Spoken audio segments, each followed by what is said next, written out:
எல்லாரும் அந்த மாடல் பார்த்தீங்கன்னா M336 FRP லாக்கில் இருக்குது. FRP லாக்கில் இருக்குது.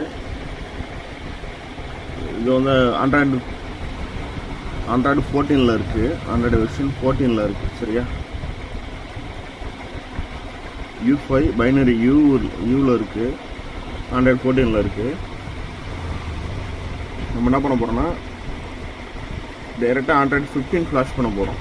சரியா, நான் இப்போ இந்த 2 ஃபைலும் டெவலப் பண்ணியிருக்கேன். பைனரி சி இருக்குது இல்லையா, இந்த 2 ஃபைலும் இது வந்து ஆண்ட்ராய்டு 15 இருக்குது. Android 15 binary C, Android 14 binary C. சரியா, நான் என்ன பண்ண போகிறேன்னா இந்த பைனரி சி இருக்குது இல்லையா, அதில் ஆண்ட்ராய்டு 15 அந்த ஃபைல் டவுன்லோட் பண்ண போகிறேன். டவுன்லோட் ஆல்ரெடி பண்ணிட்டேன், எக்ஸ்ட்ரா ஆகிட்டுருக்கு. அந்த ஃபைலை ஃப்ளாஷ் பண்ணிட்டு FRP ரிமூவ் ஆகுதான்னு செக் பண்ணிக்கலாம். வெயிட் பண்ணுங்கள், ஃப்ளாஷ் பண்ணிவிட்டு கண்டினியூ. ஃப்ளாஷிங் கம்ப்ளீட் ஆகிடுச்சு. சரியா, ஃப்ளாஷிங் கம்ப்ளீட் ஆகிடுச்சு. நம்ம இந்த வருஷம் தான் இப்போ ஃப்ளாஷ் பண்ணியிருக்கோம்.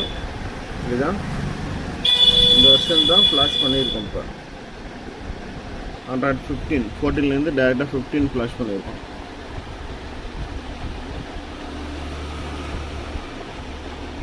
ஃபஸ்ட்டாக இன்டர்நெட் கனெக்ட் பண்ணணும்னு நினைக்கிறேன். ஓகே, இன்டர்நெட் தேவையில்லை, உள்ளே போயிடுச்சு. கோஷ் FRP ரிமூவ் ஆயிடுச்சு. சரியா,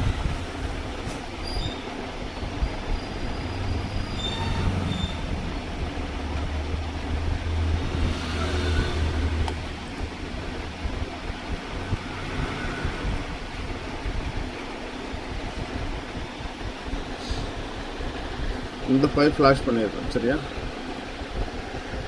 பைனரி சியில் இந்த வெர்ஷன் ஆண்ட்ராய்டு 15 இந்த ஃபைல் தான் ஃப்ளாஷ் பண்ணியிருக்கோம்.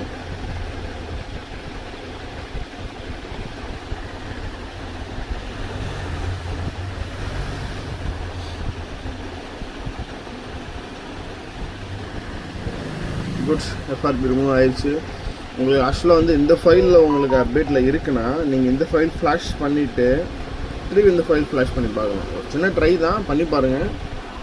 ஆனால் பைனரி ஒன்றா இருக்கிற மாதிரி பார்த்துக்குங்க, அது கொஞ்சம் கரெக்டாக இருக்கும்.